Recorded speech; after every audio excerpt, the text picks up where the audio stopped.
नमस्कार मित्रांनो, आजचा हा खास व्हिडिओ बनवण्याचा उद्देश हा आहे की तुमच्याकडे फक्त आता 4 दिवस बाकी राहिलेले आहेत। जर तुमचा पीक विमा भरला असेल किंवा नसेल तरी काही अडचण नाही। तुम्हाला तुमच्या शेतामध्ये जे कोणतं पीक आहे त्याची ई-पीक पाहणी करणं हे अत्यंत महत्त्वाचं आहे। ई-पीक पाहणी तुमची असेल तरच तुम्हाला शासनाचं कुठलंही अनुदान असेल, अतिवृष्टी असेल किंवा पीक विमा असेल, ह्या गोष्टी तुम्हाला ई-पीक पाहणीवरच अवलंबून असतात। त्याच्यामुळं आता तारीख जर पाहिलं तर आज तारीख आहे 11 सप्टेंबर 2025 आणि शेवटची ई-पीक पाहणी करण्याची तारीख आहे 14 सप्टेंबर 2025। ही शेतकरी स्तरावरील ई-पीक पाहणीची शेवटची तारीख आहे। म्हणजे तुमच्याकडे आता शेतकऱ्याकडे फक्त 4 दिवस बाकी आहेत, 11, 12, 13, 14। या 4 दिवसामध्ये ज्यांची कुणाची ई-पीक पाहणी राहिलेली असेल त्यांनी लवकरात लवकर आपली ई-पीक पाहणी करून घेणं गरजेचं आहे।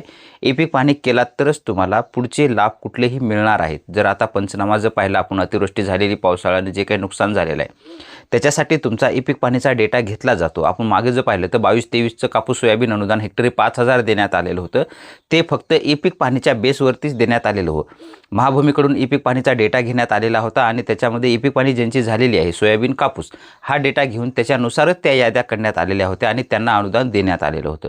असं कुणासोबत होऊ नये म्हणून तुमची ई-पीक पाहणी जर झाली नसेल तर लवकरात लवकर 14 सप्टेंबर 2025च्या अगोदर तुमची ई-पीक पाहणी करून घ्या।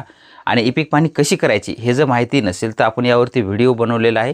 व्यवस्थितपणे ई-पीक पाहणी कशी करायची, जलद गतीनं कसं करायचं, त्याच्या लिंक आपण या व्हिडिओच्या डिस्क्रिप्शन बॉक्समध्ये देत आहोत। आणि जर कोणाला काही अडचण आलीच तर तुम्ही डायरेक्टली मला व्हॉट्सअप मेसेजसुद्धा करू शकता। आपल्या याची चॅनलची लिंक या डिस्क्रिप्शन बॉक्समध्ये देण्यात आलेली आहे चॅनलच्या आपल्या, त्याच्यामध्ये तुम्हाला सोल्युशन संपूर्णपणे सांगितलं जाईल। तुमची ई-पीक पाहणी 100% घेतलीच जाईल करून।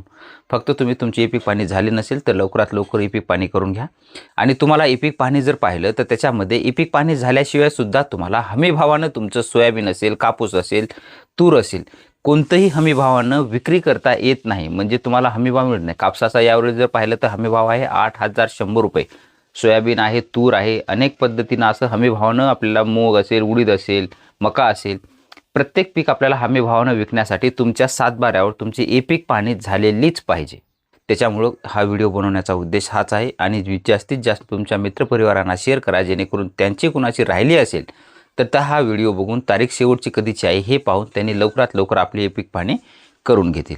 भेटूया नवीन माहितीसह नवीन व्हिडिओमध्ये। धन्यवाद।